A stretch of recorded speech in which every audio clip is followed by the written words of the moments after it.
కళ్ళకు నీళ్ళు వస్తాయి అధ్యక్ష. ఈ రోజు ఏ రైతు కూడా సంతోషంగా లేడు అధ్యక్ష.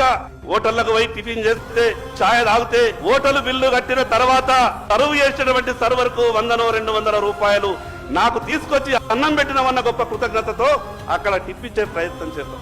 కానీ అధ్యక్ష, రైతు పరిస్థితి ఎంత దూరం ఉన్నదంటే, రైతు తన చేన్లో పండించినటువంటి కూరగాయలని తీసుకొచ్చి మార్కెట్ లో కూర్చొని ఇంతకు అమ్ముతావు కిలో టమాటా అంటే 15 రూపాయలంటే 10 రూపాయలకి ఇస్తావా లేదా అని అంటారు. 200 రూపాయల టిఫిన్ చేస్తే 200 రూపాయల టిఫిన్ కు బిల్లు కట్టి 100-200 రూపాయలు టిప్పియడానికి మనసొప్పుతుంది. కానీ అక్కడ 15 రూపాయల కిలో టమాటాలు అమ్మితే 10కి ఇస్తే తీసుకుంటా, లేకుంటే లేదనే విధంగా ఆ రకమైనటువంటి అవమానాలను రైతు భరిస్తున్నాడు అధ్యక్ష. మీరు రైతు బంధించిన, రుణమాఫీ చేసిన కేవలం ఎన్నికలప్పుడు రాజకీయ మాటలతో మనం మాట్లాడుతున్నాం. కానీ రైతు ఈ రోజు కూడా సంతోషంగా లేడు అధ్యక్ష. 5 ఎకరాలు ఉన్నటువంటి రైతు తను పండించినటువంటి పంటని కుటుంబం అంతా కూడా కష్టపడ్డ తర్వాత మార్కెట్ కి వెళ్లి అమ్ముకొని